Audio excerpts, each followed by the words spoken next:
السلام عليكم ورحمة الله وبركاته. يوم جديد ومعانا فيديو جديد. هفرز معاكم ان شاء الله النهاردة السمبوسة بحشوة حلوة جدا. انا من الحاجات اللي بحب افرزها وبحطها في الفريزر.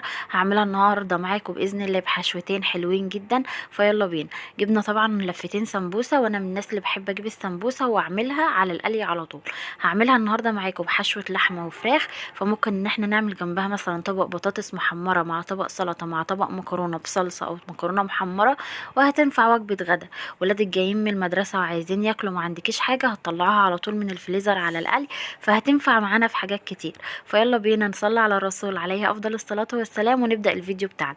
انا جبت لفتين من السمبوسة، كانوا طبعا عندي في الفريزر من طلبات العيد وكده، جبتها وشلتها في الفريزر لحد قلت ما اشوف يوم كده اطلعها واحشيهم كلهم مرة واحدة.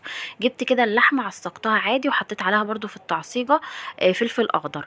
هنحط كمان عليها برضو، جبت الفراخ وفرمتها في الكبة كده زي اللحمة المفرومة، وعصقتها برضو تعصيقة اللحمة المفرومة، وحطيت عليها برضو فلفل اخضر، وعصقت بقى بالبصل وحطيت ملح وحطيت فلفل اسود وحطيت ماجي وحطيت 7 بهارات. جبت بقى الزيتون اللي هو بتاع البيتزا، بس مرضتش احطه حلقات، حبيت ان انا اديله فرمة في الكبة بحيث ان هو يتقلب مع الحشو كله، اللحمة او الفراخ، وطبعا يكون كلها فيها زيتون. يعني لو كنت حطيته دواير كنت ممكن واحدة يبقى فيها زيتون وواحدة لا. فانا فرمته في الكبة كده فرم برضو خشن، ان هو يكون طعمه باين وشكله باين، بس ايه احسن من الدواير. جبت طبعا كيس ميكس جبن، من جبنه الموتزاريلا وجبنه روم، يعني ميكس جبن كده كله على بعضه. وبدات ان انا ايه احطه على الحشوه بتاعتي. الحشوه دي بتبقى حلوه جدا يا بنات. هيكون طبعا فيها اللحمه، فيها الفراخ، هيكون فيها جبن، وهيكون كمان فيها طعم الزيتون معصجين اللحمه بالبصل، ففعلا الطعم الميكس ده بيكون حلو جدا. وكمان لما بتقليها الجبن بتسيح وبتعمل مطه كده، فالسمبوسه بالحشو ده بيكون حلوه جدا. انا حطيت طبعا كميه الجبنه اللي انا محتاجاها، وبدات اقلب الحشو بتاعي كله على اللحمه وعلى الفراخ، وظبطت كل حاجه. كل حاجه كانت متظبطه، وعملت بقى كل الحاجات الحلوه دي ميكس مع بعض. وهنبدا ان احنا نحشي السمبوسه. الحاجات دي من الاساسيات عندي في الفريزر، بحب اعملها جدا زي البرجر اللحمه وبرجر الفراخ. من الحاجات برضو ان انا بحب ان انا اوفرهم عندي في التلاجة على طول. زي ما انا قلت لكم بيجي علينا وقت زنقه، ولادنا ايام المدارس مش عارفين مثلا نعمل غدا ايه، فزي ما انا قلت لكم هي طبعا حشوه لحمه وفراخ. فلو طبق بطاطس محمره مع سلطه ممكن تاكليها لوحدها من غير حاجه. ممكن لو انت مثلا حابه تكملي الوجبه تعملي مكرونه بالصلصه او مكرونه محمره، مش هتقول لا، والدنيا هتبقى تمام.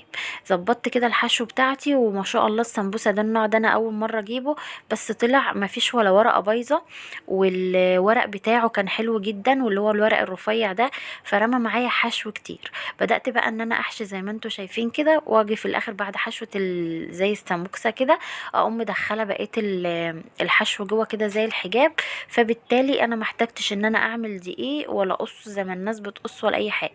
انا بحشي كده، واخر حته كانت بتزيد كنت بقوم جايه تانياها لجوه، وبقوم عاملاها زي الحجاب كده لفه السمبوسه.